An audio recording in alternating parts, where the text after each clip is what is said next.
पूरा पहले है सब, तो कैसे देगा सब? सब चोर है, सब नीचे से ऊपर तक पार्टी वाला सब चोर है। सब चोर है। क्यों बोल रहे हैं? एकदम बोलेंगे। एक मिनट, पारिवारिक पार्टी है।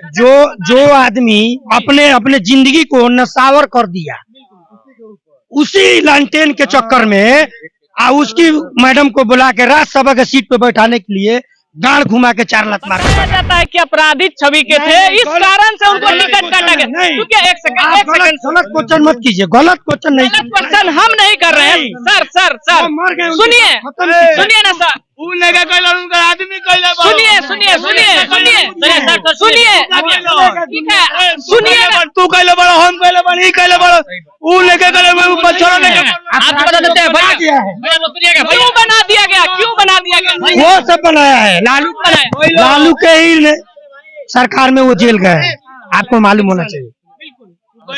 लालू जी के ही रीजन में उनको आपराधिक छवि का दर्जा दिया गया, तो फिर आखिर क्यों उनको छवि का नहीं है, ऐसे ही फ्री में जेल में डाल दिया गया? क्यों डाला गया? तो ये तो लालू जी से पूछना पड़ेगा ना कि कौन सा गेम खेल। यहाँ का जनता बताए। नहीं, जनता कोई कभी नहीं बता सकती है। नहीं अभी हम मौजूद है सिवान की धरती पर। यहाँ से बहुत ही जोरदार कांटे की टक्कर, यानी कि 3 मोर्चीय कांटे का टक्कर होने जा रहा है। क्यों हम ऐसा बोल रहे हैं? एक साइड निर्दलीय प्रत्याशी और दोनों साइड, एक साइड इंडिया गठबंधन और एक साइड एनडीए गठबंधन। यहाँ की जनता का क्या राय है? किसको चुनेंगे, किसको इस बार एमपी बनाएंगे, किसको दिल्ली भेजेंगे? यहाँ की जनता से जानते हैं। क्या नाम है भैया? बताइए, नाम बताने में क्या दिक्कत है? सनी नाम है। सनी नाम है। किसको इस बार? कोई बात ना, वोट चाहिए, पैसा लगा है भैया। क्या नाम है भैया? जी, मेरा नाम विशाल सिंह हुआ। इस बार किसको? देखिए, इस बार जो विकास की ओर जनता का हम सब लोगों का मन है कि जो विकास करेगा और जो विकास किया है उन्हीं को हम लोग देंगे। और ये आप भी जानते हैं कौन विकास किए हैं। कौन विकास किए हैं? शुरू से ही शहाबुद्दीन साहब का सिवान में किया हुआ विकास है।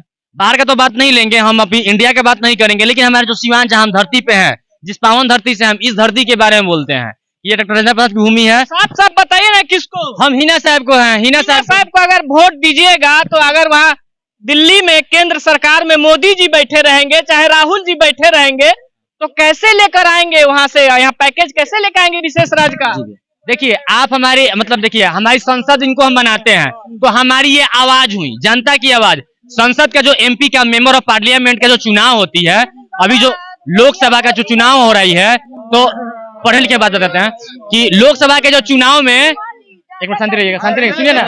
बढ़िया बात बता रहे हैं, युवा पीढ़ी का आदमी, बढ़िया चीज बता रहे हैं, सीखिए। आप लोग सीखिए, सुनिएगा। एमपी का जो चुनाव होता है, मेंबर ऑफ पार्लियामेंट, इसमें जनता की आवाज, अगर वो किसी पार्टी से बिलोंग करे या न करे, अगर उनको हम जिताते हैं तो वो हमारी आवाज बनकर संसद तक आवाज उठाएगी। और हमारे याद है कि वो ना चाहेंगे। बताया जाता है कि अगर संसद में या फिर जो केंद्र में बढ़िया सरकार बैठी रहते हैं, उनके विपक्ष में आप रहिएगा तो पैकेज नहीं मिलेगा आपको, ऐसा बताया जाता है या फिर ऐसा बोला जाता है। कैसे वहां से फिर पैकेज आएगा? कैसे विकास होगा? देखिए, आप ये जो बोल रहे हैं पैकेज नहीं मिलेगा, हमारी काम है मांग करना। हम लोग मांग कर सकते हैं। मांग करने के लिए अगर नहीं होगा, अगर सिवान की जनता उनके साथ है, तो उनको क्या केंद्र सरकार को भी पैकेज देना। तो आप भी नाराज हो जाएंगे कि पैकेज नहीं लेके आप आए। हमें वादा है, हमें विश्वास है कि हिना साहब जाएंगी, जो हमारी आवाज बनेंगी। यहाँ के लोगों का वो दर्द यहाँ से निकली है, यहाँ के लोगों के बारे में जानती है, और यही आवाज ऊपर तक बुलंद कर पाएंगी, इतना हमें भरोसा है। उन पे हिम्मत। क्या लगता है शहाबुद्दीन साहब को कहले तो श्रद्धांजलि के रूप में इनको देना चाह रहे हैं? देखिए सर, जब सर्वप्रथम महिला कॉलेज यहाँ पे बनी, उसके पहले मेडिकल कॉलेज थी, उस समय अटल बिहारी वाजपेयी की सरकार थी, उस समय भी बीजेपी की सरकार थी, एनडीए की सरकार थी। मैं पढ़े लिखे के नाते से हम बता रहे हैं, उस समय भैया वो वर्ष तो हमें नहीं इतना याद नहीं है, लेकिन उस समय भाजपा की सरकार थी। तो उस समय जब वो मांग करके अगर मेडिकल कॉलेज ला सकते हैं, जबकि वो आरजेडी में थे, तब वो लाकर अगर यहाँ पे मांग कर सकते हैं, तो हमें वादा है कि इस बार भी अगर एनडीए की सरकार है कि वो निर्दलीय जाएंगी, तो वो पैकेज लाकर यहाँ सिवान को देंगी, और सिवान के जनता का रोजगार होगा, भलाई होगा, विकास होगा। और एक अच्छी बात, सबसे बड़ी बात, एक और बात भी आप कहना चाहेंगे? ठीक है, बताइएगा। हिना साहब का फिर टिकट क्यों कट गया? आरजेडी ने उनको टिकट क्यों नहीं दिया? शहाबुद्दीन जी हमेशा लालटेन ढोते रह गए हैं, लालटेन में ही निपट कर चले गए, लेकिन उनका टिकट क्यों कट गया? देखिए, लालटेन टिकट कट गया। हम इस बात की, आपकी बात मांगते हैं, पूरे जवान जानती है। जो आरजेडी परिवार हो गई है पूरा पहले चोरता है सब, तो कैसे देगा सब चोर है, सब नीचे से ऊपर तक पार्टी वाला सब चोर है। सब चोर है। क्यों बोल रहे हैं? एकदम बोलेंगे। एक मिनट, जो आदमी अपने अपने जिंदगी को नसावर कर दिया, उसी लालटेन के चक्कर में उसकी मैडम को बुला के राज्यसभा के सीट पे बैठाने के लिए गाड़ घुमा के 4 लात मार के भगा दिया। ऐसा क्यों हुआ? क्यों पैसा खाकर दूसरे को दे दिया? क्यों बताइए आप हमको। लेकिन देखिए, ठीक है, आपका जो बात है वो सही है। बताया जाता है कि अपराधिक छवि के थे, इस कारण से उनको टिकट काटा गया। क्योंकि एक सेकंड गलत क्वेश्चन मत कीजिए, गलत क्वेश्चन नहीं गलत क्वेश्चन हम नहीं कर रहे हैं। सर सुनिए ना सर, उनका आदमी सुनिए, तू कहले बड़ा, हम कहले बड़ा, ई कहले बड़ा, ऊ लेके गले छोड़ा लेके आपको बता देते हैं भैया, क्यों बना दिया गया? वो सब बनाया है, लालू के ही सरकार में वो जेल गए, आपको मालूम होना चाहिए।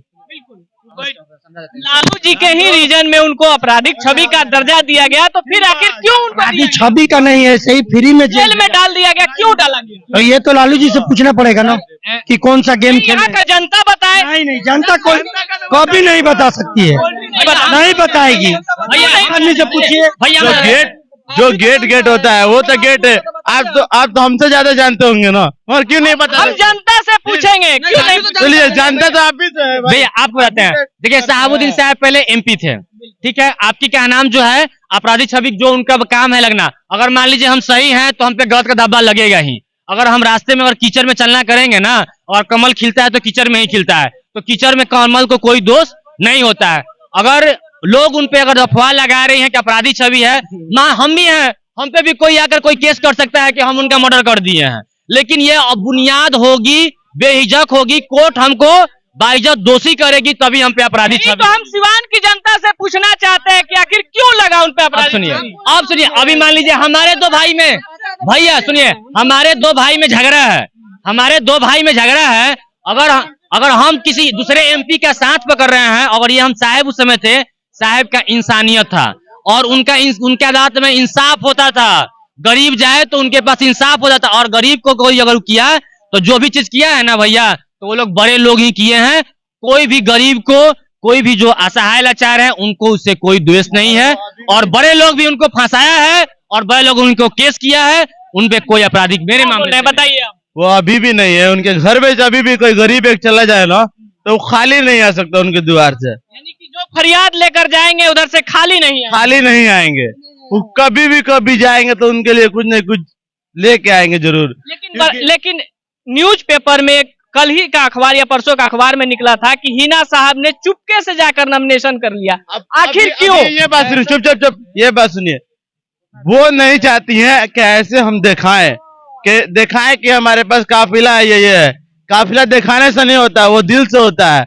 और उसके बाद से वो नहीं चाहती थी कि ये परेशानी हो किसी को भी, या एम्बुलेंस जा रही है या रोड जाम हो रहा है, आम पब्लिक को परेशानी नहीं करे। इतना कड़ी धूप है, आप भी देख रहे हैं, आप भी घूम रहे हैं हर दिन, इतनी कड़ी धूप में वो नहीं चाहती किसी को भी हम परेशानी हो। इसलिए कि मान लीजिए कि अगर इतने धूप में अगर कोई भी बूढ़ा पौध जो भी है, वो भी उनके भक्त है, वो भी जा सकते हैं। अगर मान लीजिए कि अगर उसके चलते कोई दिक्कत है तो क्या फायदा है वो करने के लिए। बात हम समझ गए।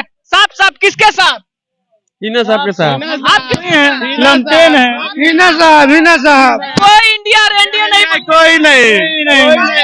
मोदी जी से कहा ना, अभी वही बोलेगा डिजिटल इंडिया बना दिया।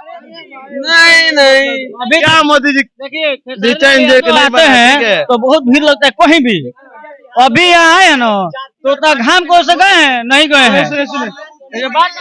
सुने जाति पाति का बात नहीं है। सुने भाई, जाति पाति का बात नहीं है। यहाँ पे हम लोग ऑटो चलाते हैं, हम लोग यहाँ पे हिंदू मुसलमान सब है, सब एक साथ बैठते हैं, सब एक साथ खाते हैं, सब चीजें एक साथ करते हैं। मगर किसी के अंदर कोई जाति नहीं है। अगर आप किसी भी जितने भी ऑटो वाले हिंदू आदमी जितने भी है उनसे पूछे गरीब आदमी से क्या वो किसको वो चाहते हैं, वो सब बोलेंगे सब उन्हीं को। इसलिए इस बार साफ हिना साहब इस बार तय है। दीजिएगा, अभी भेज देंगे लोग। प्लेन से भेजिएगा कि प्लेन से? अब वो तो वक्त आएगा। वक्त बताएगा क्या चीज पे जाएंगी वो। जाएंगे कितना मतों से जीत रही हैं? इतने समझ एक भारी मतों से जीतेंगी जरूर भारी मतों से जी, क्योंकि एक तरफा वोट है। इतना मोदी जी आएंगे वोट मांगे तो नहीं दीजिएगा? नहीं, वोट क्या है बताइए, क्या चीज में वोट दे, ये बताइए। वो है हिंदुओं की पार्टी, एज हम हिंदू हैं। सुनिए, आपकी जो जात की जानती बताए हैं और हम हिंदू हैं, ये मुसलमान हैं। और सुनिए बताते हैं भैया, आप मोदी जी जो भी करते हैं सेंट्रल गवर्नमेंट में, वो जात की लड़ाई करते हैं और वो जात के विकास के लिए डिजिटल इंडिया से क्या मेरा पेट भर जाएगा? शिक्षा नहीं रहेगी, शिक्षा नहीं रहेगी। अभी अग्निवीर, पहले बताते हैं, पहले किसान, उसके बाद जवान, उसके बाद ड्राइवर। अब किसकी बारी है? अब जनता को पेरेंगे, किसको पेरेंगे? सबसे पहले इस भाई के लिए एक जोरदार ताली बजाइए आप लोग, कहे से कि पहले ऐसा युवा मिला है जो कि युवा पीढ़ी का दर्द को समझ रहा है। इसके लिए एक जोरदार ताली बजाइए। बाकी सिवान की जनता क्या चाहती है अपना कमेंट बॉक्स में जरूर बताएगी। सिवान इस बार किसके साथ जाएगी, आप लोग अपना प्रतिक्रिया कमेंट बॉक्स में जरूर बताइएगा। फिर मिलते हैं किसी और खबर के साथ, तब तक के लिए जय हिंद।